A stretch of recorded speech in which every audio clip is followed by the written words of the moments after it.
I gave her a floor. Please, please, please, it's Keanu. Sonic hopped up and down, hands on the Kutch arm, puppy dog eyes on Max and lower lip pouting out, ears flat against his head. As Tom grunted, the jumping stopped, replaced with a lowered head and pleading eyes. Tom glanced at Maddie for any sort of help, but she just watched the scene unfold with a smirk. He did win. Yes, I won. Sonic yelled, pulling himself off the floor, stomach balancing his body precariously as he leaned into Tom's space. The older man rolled his eyes and grunted. I won fair and square, so I get to pick. You absolutely did not win fair. He retorted, pointing his finger straight at Sonic's muzzle. You did that thing where you go super speed, move everything in like half a second. You didn't say I couldn't. Sonic smirked at him. You didn't say he couldn't. It was implied. Tom yelled, throwing his hands up in the air before huffing and leaning heavily into the back cushions of the couch. Can we please watch something speed for movie night? But it's Keanu. Sonic whined. And it's my choice. You brought this on yourself, honey. You shouldn't have challenged him to thumb wrestling. How was I supposed to know he'd be so good? The fight was quickly leaving his body as he succumbed to the fate of having to watch Speed for the 4th movie night in a row. You did teach me. If anything, you brought on your own demise.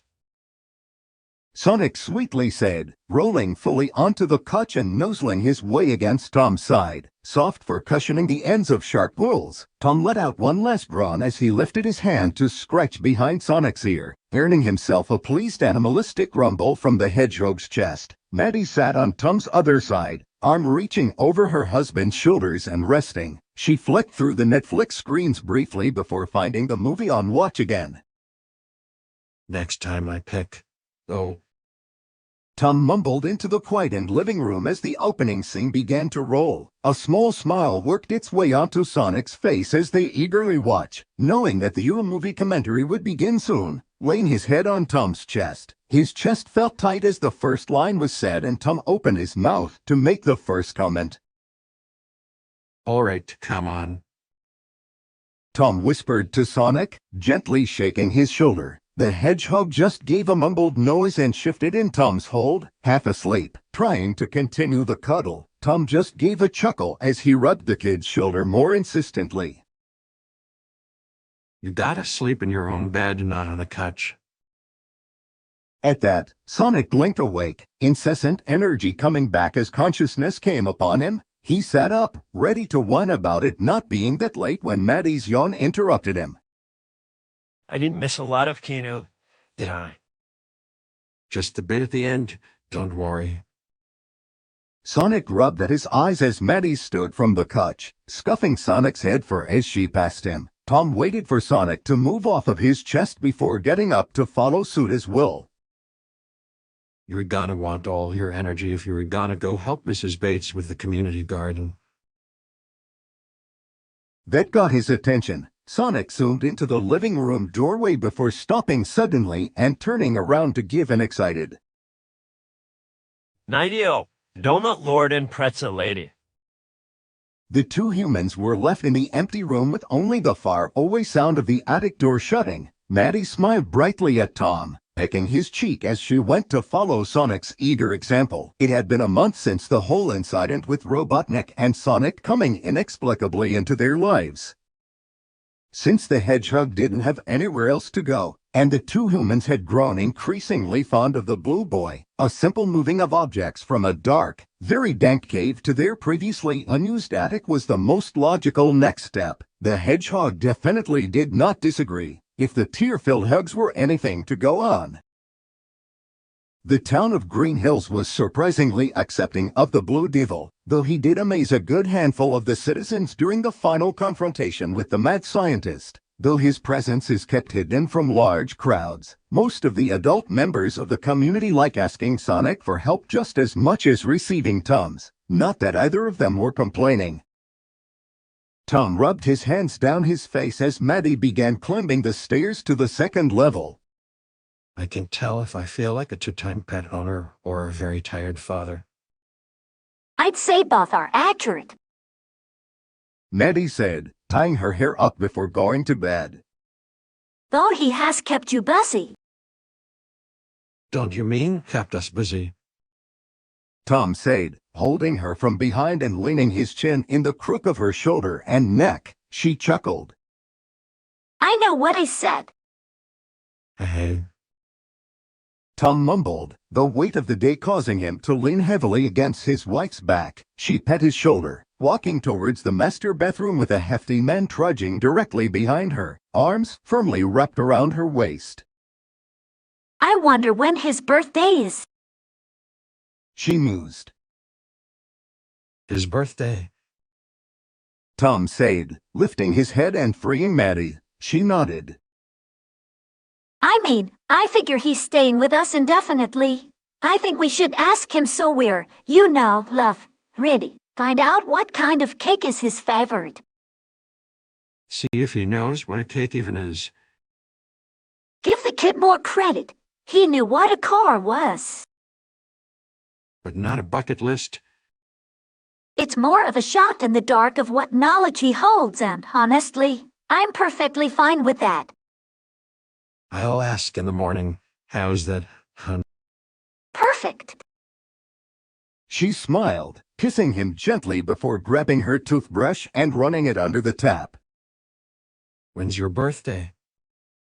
Sonic paused for it midway to his mouth, a plate of half-eaten scrambled eggs sitting in front of him. Tom sat in front of him, Sonic's morning rambles with only 3 words. His fork tapped against the plate as he set it down. Sonic staring down at his own lifted utensil with a now-closed mouth and a deeply concentrated expression.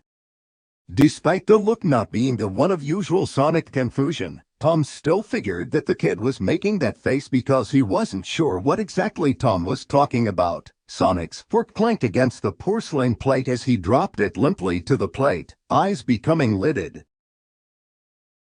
A birthday is... I know what a birthday is. Sonic interrupted, voice low and quiet. That set off an uneasy feeling in Tom's gut as he opened his mouth to continue. However, running wasn't the only thing Sonic was fast at. I've had birthdays.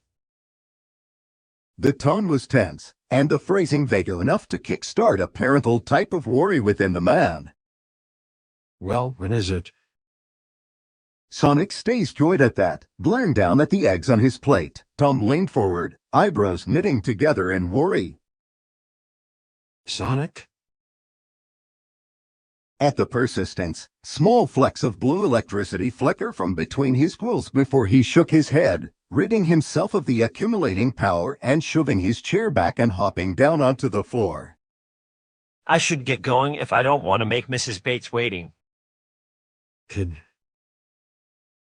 I'll see you soon, Belmont Lord. Sonic said, waving over his shoulder as he got ready to run. Hold on for one. A gust of wind was the only thing left in Sonic's place as Tom sighed, leaning heavily against the back of his chair, grabbing his uniform's hat. He quickly ate the rest of his brunch and grabbed his car keys. He'd have to corner the kid later and figure out what had made him so upset. Typically, if you gave him even the slightest push, the hedgehog would start talking about what's bothering him. It was one of the first things Tom learned about him, what with the information dumping Sonic did on their first adventure together. As much as Tom appreciated some quiet from the hedgehog now and again, he never wanted it to be because of the kid feeling bad. He and Maddie always assumed his consistent chattering was due to the fact that he had no one to talk to or spend time with for a decade or so, the or so part specified by Sonic himself when they asked how long he had been on Earth. Usually, Sonic would have a pouty expression if he ever felt any kind of negative emotion. Tom had never seen such an intense expression on the hedgehog, outside of Robotnik's final encounter. That is, Tom unlocked his police car and climbed inside, bumping the radio volume up. Mrs. Bates was old, had arthritis in her joints and a cataract in her left eye, and loved gardening more than life itself, not to mention a very devoted Christian, though no matter how hard she tried, Sonic just couldn't fully grasp the human concept of religion. She was kind to the kids of the town, and she always made the Blue Blur a killer mug of tea whenever he visited. What's this one? He asked, legs swinging from the bench he and the woman sat on. She hummed as she took a sip from her own mug. Che, Louvre. She answered, smiling down at Sonic. I put in a touch of milk, just for you. You utterly spoil me, madam. Sonic said, his voice exaggerated yet still communicating the appreciation he has. He stared down into the tinted milky liquid in his borrowed mug, the faint swirling of it briefly enrapturing him. The morning wind was faint but still ruffled his quills slightly, and he watched as some kids ran across the street to try and make it to school on time. Mrs. Bates sat beside him quietly, no poking or prodding, just letting him mumble to himself. She almost reminded him of, Would you like to begin? Or would you like to talk about what's upsetting you? Sonic just laughed, chugging some of the tea before swinging his legs with more vigor. You want me to do something with the garden instead of Tom, right? Because of my charming good looks, perhaps? Mrs. Bates laughed in that specific way Sonic had learned all old people laughed when a kid they liked said something mildly amusing. You could say that. I just needed the little blue devil to help take care of the plants. A little garden judging committee is coming through in a few days, and I want to make sure everyone sees just how beautiful Green Hills can be. Pride contest. Sonic hummed, poking Mrs. Bates gently in the side with his elbow. I don't think you'll have all that much competition. You take care of that community garden better than anyone. I just figured you may enjoy it. Live and learn about some new things. Thomas certainly loves telling stories about how you were scared about that toaster. Sonic bristled and looked away, embarrassment heating his muzzle. How was I supposed to know it wasn't some kind of bomb? No one blames you, dear. Now, how about you finish off the tea and I show you how to take care of everyone's plants? The smile that broke across Sonic's muzzle was wide, and he finished off the rest of the drink in his usual speed, standing and ready to do something new. Mrs. Bates smiled and slowly stood up, taking her can and slowly beginning to make her way through the gates. As much as Sonic wanted to run ahead and explore, he was self-aware enough to stay at her side as she made her way into the garden.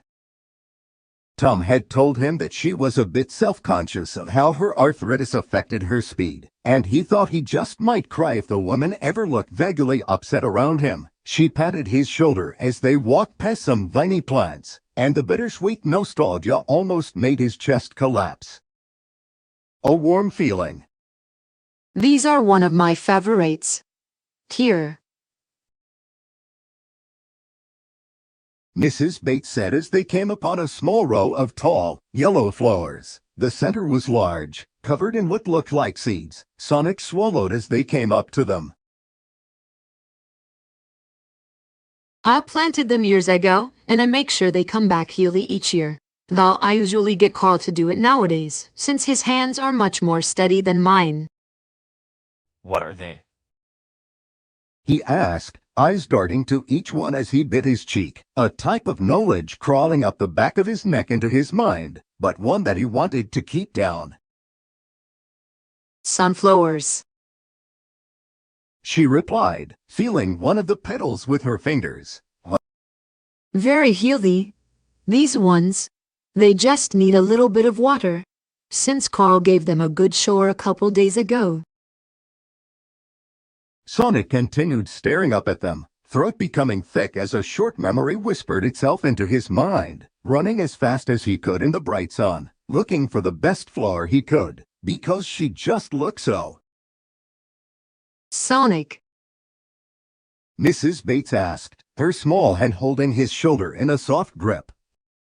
She provided him with a watering can and offered him gardening gloves, which he quickly denied as politely as he could while flustered. She pointed out each growing vegetable and flower with their names and how to take care of them, though he quickly released that they all tend to need the same kind of care. He tried to be diligent for Mrs. Bates' sake, though, as soon as she finished each explanation, in the blink of an eye the plant was watered and, depending, weeded as well. His gloves were getting a bit grungy, but not anything a quick wash couldn't fix. The joy she had on her elderly face gave his chest a Honey,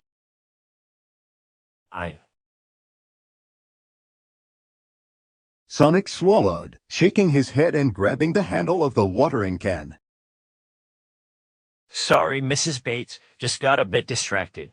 Were they called sunflowers? Do they always face the sun or something? Mrs. Bates laughed at. not at all. I always believed it was because of how they looked, though I'm by no means a flower expert. Our people like to pick them to like gift to someone. Or, If you're trying to ask me if you can take a flower, all you have to do is say so, dear, and I'll make sure you cut it off nicely. Mrs. Bates smiled kindly at him, and there was a shadow of what almost looked like understanding there. Consider it another gardening tip. Thanks, Mrs. Bates. Sonic said, his returning smile small and somewhat self-conscious. In a flash, he had the sunflowers lightly water as well as an extra check for any weeds or unwanted bugs just to be extra safe. He may be a slight airhead, but he's still observant, a natural skill you develop when you gotta keep your eyes open for obstacles when sprinting at sound barrier-breaking seeds. She smiled at him before slowly leaning down, pointing at a section of stem right underneath some leaves. If you could grab my floral scissors, Lou, I'll show you the right way to cut the stem.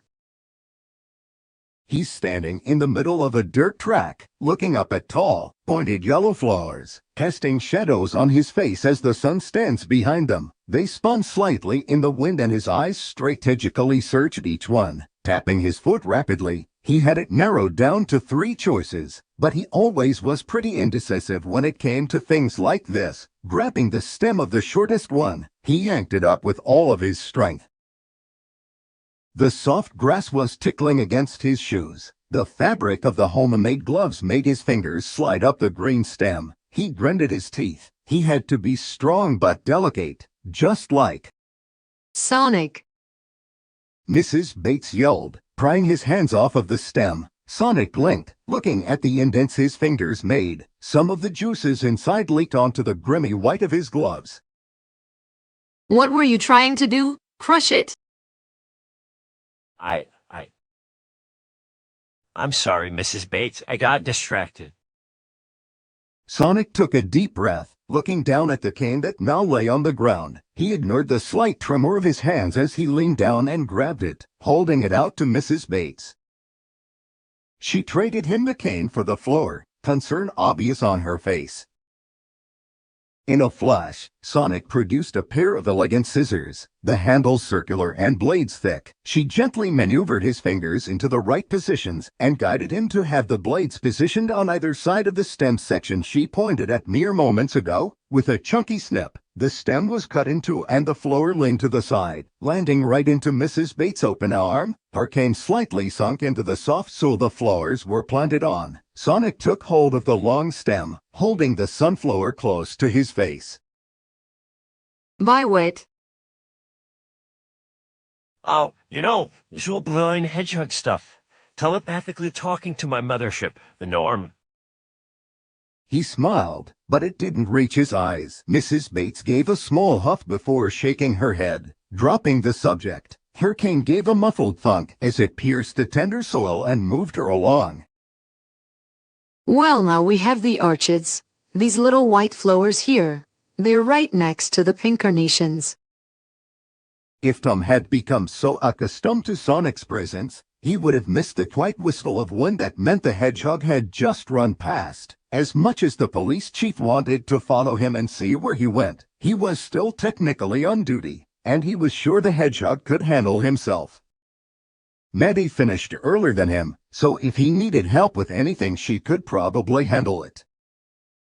Though when that whistle passed by him, accompanied by a quick blur of blue, a few times after, he started getting a little bit worried. Sonic's whole plan for the day was help Mrs. Bates pick up some treats at Bobby's convenience store and kick it at home. Of course the kid liked to run around a whole lot, but he usually kept it within the forest surrounding the town, sometimes trying to see how long he can run on water if he really felt brave. Only ever with supervision, though ever since he almost drowned when Maddie tried to teach him how to swim. He never trusted bodies of water bigger than an inflatable pool. Of course, usually, Tom wouldn't so much as give a second thought if Sonic strayed from his usual plans. It happened a lot. But the entire day, their short disaster of a conversation plagued Tom's spare thoughts. He already had a bad feeling. He pressed the side button of his walkie-talkie, mumbling to Wade. I'm gonna take my break a bit early. Hold down the fort for a bit, can you? You got it, Chef. Wade chirped back, voice crackling slightly from the radio. If you see Sonic, tell him me for me. I always do, big guy. He sighed as he slowed down at the forest's dirt road, tapping his steering wheel. It was always possible that he was overthinking everything. Sonic was a pretty simple kid. He just wanted to run fast, have fun, and help people. Though, he obviously had some unresolved issues, almost constantly trying to be in a conversation, even if it's just with himself, and eerily toyed about his past. The most he said was that he loved his homeworld and left around 10 years ago, though, reading between the lines, it was obvious he had wanted to leave. Tom tried to remember the name Sonic had said during their run from the government, one that he never actually expanded on. But in the kid's defense, Tom had never asked about it. He was, at the time, extremely focused on not being caught by a maniac with too many guns and too high of an eye.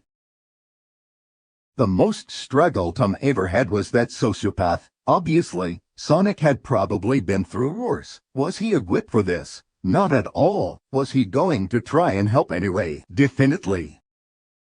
The sun filtered into the dreary cavern, and right in the center of the sunspot was Sonic, a slightly turned sunflower in his hands and a few plant potters filled with soil. It looked like he was tenderly trying to plant them into the pots, but his hands shook with an emotion Tom couldn't recognize from staring at Sonic's spiky back. His head caused a small shadow to appear in the cave, but other than that he caused no obstructions. Tom sighed, backing off and gazing down for a moment longer before walking back down to where his car laid parked. It seemed like nothing, after all, just Sonic trying to do something to appreciate his old life or something. If Tom was being honest with himself, he didn't fully understand everything the hedgehog did, but he didn't feel like he had enough place to say anything.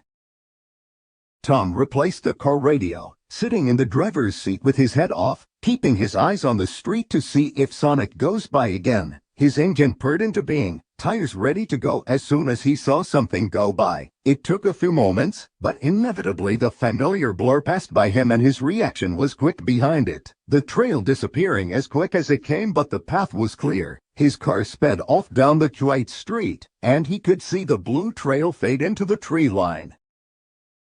Tom gently pressed on his gas pedal, starting on the bumpy road up the forest hills. The trail was familiar now, though that didn't make the bumpy dirt any more fun to drive on. It took a while, having to drive slowly in order to stay safe. But once he got to the end of the road and got out, he spotted a few blurry footprints on the ground and crumpled yellow petals. So Sonic was absolutely up to something, hiking up the steep hill and weaving through the tall trees. The entrance to Sonic's old cave appeared at his feet.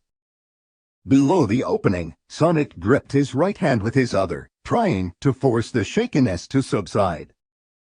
I shouldn't be so upset about this, really. It was years ago. But she was the only one who took care of us. You have Donut Lord and Pretzel Lady now. Sonic, she's gone. Why can't you just get over it? You're not. You never listened to her before. You don't listen to her now. You're just a stupid show-off. I'm not just a show-off. I help people. They like me. How long till they trade you in? How long till they throw you to the dust, just like Longclaw? The yell that escaped his throat was guttural, animalistic. The electricity crackling all around his body sparked off to the walls of the cave, the stone soaking up the outburst and trembling the ground around him. His fist crushed the clay pot Mrs. Bates lent him, the splinters shooting off the walls and splitting further from the trace electric shocks in the room. His head hit the ground heavily as his chest sunk in on itself, his eyes screwed shut and arms winding around his stomach. He sucked in a painful breath before letting out the noise again, his face being shoved further into the cold stone underneath him. The plucked sunflower beside him trembled, one of its petals falling from its weak grip on the core. His flesh felt like it was burning, adding fuel to the sickening fire inside of his chest. The familiar power inside of him was turning malevolent, more and more sparks arching off of his defeated body, lying in the dark. He's lying in the dark of the night, curling on himself as he lays on the grass, sobs wrecking his small frame as he cries out into the night for the only person that showed him any compassion. The leather bag of rings lay behind him, their presence burning itself into his mind, a permanent engraving. He's sorry, so sorry. It doesn't matter if it was a mistake. She never gave you a chance. She gave me a chance. She took me in. But as soon as you messed up, she threw you away. His yell became a scream as his body convulsed, eyes opening and lighting the dark cavern up with irises crackling with electricity. His self-awareness was gone momentarily, caught up in the fake conversation, tied up in the fear that Donut Lord, Tom, his Maddie, his new family, they were ready to open up that portal and force him to run away again. His scream echoed the walls of the cave up and out into the forest, power surging up, out, dangerous lightning lighting up the midday sky as a roll of electricity rolled over the surrounding area. His small confinement absorbed some of the electricity, but not nearly enough to stop it from rolling over the state. As the power got drained from his body, the fluorescent blue fading from his eyes, he stared at the broken clay pots around him, joyed as the fur around his eyes became wet. He breathed shallowly for a few moments before his chest rose, the intake of air sounding wet as his eyes scrunched halfway closed. He folded over, his knees sliding out from under him, making him lay on the stone. The night was dark and cold as he lay and cried, the thumping of unfamiliar animals' feet passing by him somewhere nearby. His eyes hurt from the force of the tears. It was all his fault. Tom stumbled through the forest up to the cave with Maddie and Tal, following closely behind him. They both were still dressed in their work uniforms, having taken off from their respective workplaces as soon as the power surge befell the region. Tom had just gotten back into town when the electricity rolled through, and he nearly ripped off the car door when he yanked it open, desperately trying to get the car to start. The sudden electricity seemed to have affected the engine somewhat, however, so after a few failed attempts he ditched it and went to grab Maddie. She was already on her way out of the veterinary clinic when he ran up to the address, and he didn't even need to say anything. Now they huffed as they quickly hiked through the forage, Tom having to brush away a few bugs while Maddie simply ignored them. She always could focus much better than him. So are you going to tell me what's going on, or do I have to figure it out myself? Tom almost tripped over at the sudden break of science. What do you mean? The last time he caused a power surge was when he was really upset. Thomas, I want to know if you know what could have made him upset. Maybe it wasn't because he was upset. Maybe he was trying to push his limits. Really? Maddie huffed, trudging ahead as Sonic's old home came into view. You really think that could be the case? Okay. Tom said, regret poking at the edges of his mind. I think it might have something to do with before we met him. Maddie hummed.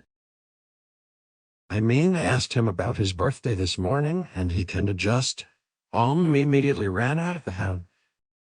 Earlier I saw him in his cave trying to plant flowers or something. I figured he wanted some alone time or something. Honey, I love you, but honestly your observation skills worry me. Sonic's back was rising and falling rapidly, his face hidden from their view but the shaking prevalent. Maddie looked over at Tom, face contorted in concern for the young hedgehog. I'm gonna go down and talk to him. Tom whispered to Maddie, who made a face at him. How are you going to get down? She questioned quietly. Tom looked back down into the hole. You're just going to jump? Why not? He whispered back. You might scare him. She hissed, her worry leaking into anger. Tom bit his lip. He seems a bit out of it right now. I don't think he'll notice. Maddie just sighed.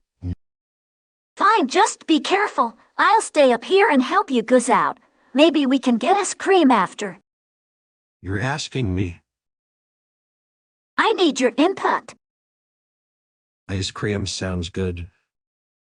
He smiles kindly at her, kissing her cheek before looking back down at the distraught hedgehog. Bracing himself, he slid his legs over the lip of the hole. Maddie said as they came upon the hole overlooking Sonic's cave. Tom was about to respond when Maddie brought her finger to her mouth, signaling him to stay quiet. They both leaned over the entrance, Tom keeping a hold on Maddie's waist just in case. Peeking in, the stones still seemed to spark with Sonic's blue electricity, and the light filtering in almost perfectly encircled the huddled-up ball of blue. Sonic? He asked, trying to rouse the hedgehog out of the state he was trapped in. Buddy? When there was no response, he leaned closer, trying to make out what he was saying. If he was being honest, the voice was clear, but he was talking too fast for any human to actually make out. Seems speed didn't just affect his limbs, as unsurprising as it was. Hesitantly reaching his hand out to rub at his shoulder in a hopefully comforting manner, he managed one more. Sonic? Before his hand hit the soft fur of Sonic's shoulder, still slightly pricked with static electricity, he just barely brushed his thumb down the side of his shoulder when his wrist was clasped in an uncomfortably tight grip, and he was staring into the bloodshot eyes of his favorite little hedgehog. Sonic, hey. His chest was rising and falling rapidly, his breath huffing out of him as his eyes looked at him, blazed. Buddy, calm down. Sonic blinked after a few moments, grip loosening as he shook his head, staring distraught at his friend. Tom. It's me, kiddo. His knees were brought up to his chest, arms brought around to hold them in place. Just go away. You caused another power outage, Sonic. Sonic made a noise like a wheezing whine before turning around, his spiky back facing Tom once again. Tom said, voice a bit too stern for his liking. Sonic didn't move except for a flick of his ear, resolutely staring at the wall in front of him. The silence hung in the air between them thickly, and the man tried to think of a way to backtrack. I just want to help, Sonic. I don't want her help. Sonic bit out, shoulders tensing. You shouldn't help me. Why shouldn't I? Sonic made a sharp noise but otherwise remained right. Tom sighed and sat down, legs crossing. Sonic, please. Why didn't you just let me walk out back here? Why did you take all my stuff and move it to your house? Sonic snapped, turning his body to face Tom, face crumpled in a myriad of emotions, eyes still glossy. Tom felt such sadness at the sight as if he already failed the hedgehog. He supposes, in a way, he already has. I messed up here, didn't I? You should have left me in that mushroom world. Then you wouldn't have to deal with me. Or would you think that we want you here with us?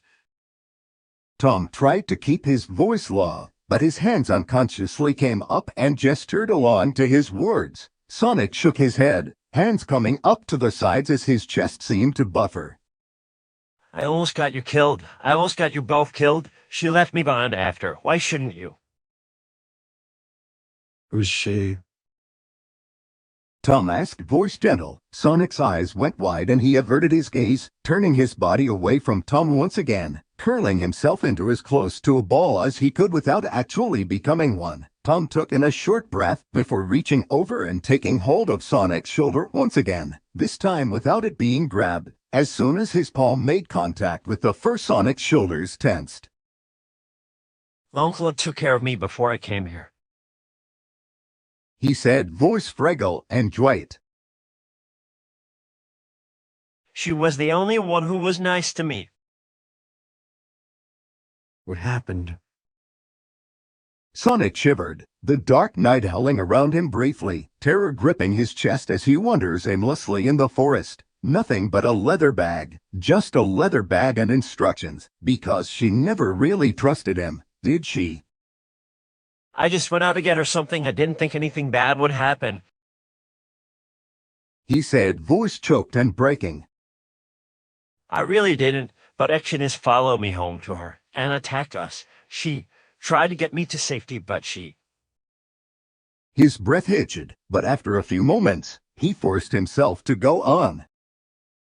She got shot, and when we hit the ground, she opened a portal here and told me to go. I didn't want to go. I tried to go back. He hiccuped, head falling down onto his knees, slightly muffling his voice. I tried, Tom, I tried. I know, buddy. Tom said, rubbing Sonic's shoulder. No tears with the hedgehogs for this time, but the crying still happened, and Tom slowly brought the kid into his arms, then his lap before gently positioning his head against his chest. Sonic clutched onto his shirt and Tom drew a hand onto his head, softly petting the fur and curls there. The silence in the cavern was only broken by the wet hiccups from Sonic and the quiet reassurances from Tom. His voice rumbled in his chest, and the vibration was comforting to Sonic, along with the steady thrum of his heartbeat, much slower than his own. He would have been unnerved if he didn't already know that humans didn't have heartbeats as fast as his. I killed her. Sonic confessed in the quiet. She died because of me, because I didn't listen to her. You didn't kill her. Sonic. Tom said, leaning his chin onto Sonic's head. She made you go through the portal because she wanted you to be safe, no matter what. I think she really cared about you, and because she did, she was ready to sacrifice herself for you. Sonic leaned his head into Tom's chest even more, trying to calm himself down. I didn't want her to do that. He whispered. Sometimes, when someone really cares about you, they do things they think is right, but you don't think is... Tom lightly scratched behind Sonic's ear. Everyone does it. It's what someone does when they love you. You think she loved me? Sonic asked, looking up at Tom. In that moment, he looked so young and vulnerable, looking up at Tom the way he was, just a little kid that needed guidance and a warm dinner waiting for him at home, someone to show him how the world works, someone to care for him. I know she did.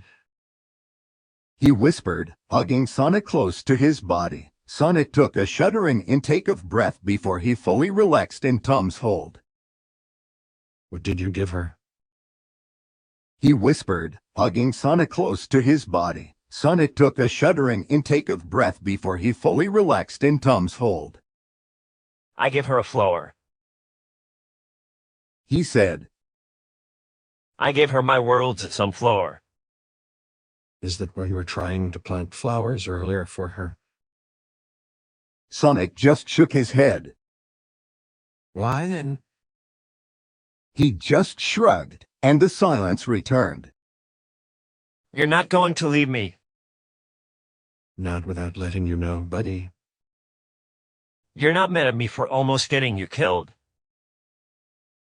You didn't almost kill me, Robotnik did. Jojo, that I still have her shoes. She wants you to have the shoes, kid. I'm sorry. We've all forgiven you, Sonic. Sonic insists on having hot dogs for dinner. cooked on a frying pan and coated in an unhealthy layer of condiments. Sonic fills the dinner table with chatter as he typically does, and he watches Tom hook up his old Guitar Hero game so Sonic can finally try it. And Maddie tells him about the songs he doesn't know while Tom teaches him how to play. Sonic stares up through his ceiling window at the stars illuminating themselves in the early night, trying to count how many constellations he can remember. Maddie's the one who pokes her head up through the trapdoor, smiling at him when he glances down at her. How you holding up, Eddie? Sonic goes back to staring up at the stars. Maddie climbs the rest of the way up into the attic before settling down beside Sonic, appreciating the familiar beauty of the night sky. The stars are different. Sonic said after some comfortable silence, not taking his eyes off of the sight. Some comfort. I never noticed that before. Are they as pretty as the ones from your other world? This makes Sonic drag his eyes away, looking up at her with sparkling green eyes. They're even better. She wraps an arm around his shoulders and brings him in close, giving a soft side hug before making her way back to the trapdoor. I came to say goodnight. I'm making pancakes tomorrow morning. Instead of the expected excited chatter from the hedgehog, he made a small whine in the back of his throat as he started fiddling with his fingers. Maddie. A handful of school children excitedly waved and yelled layered sentiments to Sonic as he, Tom and Maddie walked out of the double ice cream and donut shop, some melted ice cream still stuck to Sonic's gloves as he walks quickly down the street. He waved enthusiastically to the kids first, though never one to disappoint. Maddie pet his head as they turned the corner, walking back up to their home as the sun began to set in the sky. Yes. She said, some concern remerting. Could you, geez, this is embarrassing. He mumbled, rubbing the back of his head. Maddie just shook her head. I'm sure it isn't. Can you tuck me into bed? Sonic mumbled, the last half of his question blurred together as he spat it out as fast as he could. Maddie blinked in surprise before standing and taking Sonic's hand, his gloves freshly cleaned and still a tinny bit damp. He climbs into his kid-sized race car bed, and Maddie pulls up the blankets around him, stroking his head before giving a soft kiss to his forehead. He's laying on his side, and with the simple gloss in his eyes, it looks like he's about to cry again. Maddie just grins down at him, squeezes his shoulder, and starts to make her way downstairs again. Good night, Sonic. She says, voice gentle as she starts to walk down the ladder steps. Night, pretzel lady. Sonic says, the trapdoor closing quietly after a few moments. He sits in his bed, turning onto his back and looking up, the room illuminated by his nightlight plugged into the corner, the fairy lights casting a soft glow around him. He wipes at his eyes before closing them, turning onto his other side, ready to sleep after such an emotionally exhausting day. And, if Maddie and Tom woke up one morning to see two carefully placed sunflowers on the kitchen table, the vase slightly too full of water and dirt smudged over the counters, they can't exactly pin the blame on him, even if the footprints match his shoe soles. He can't wait to inhale those pancakes.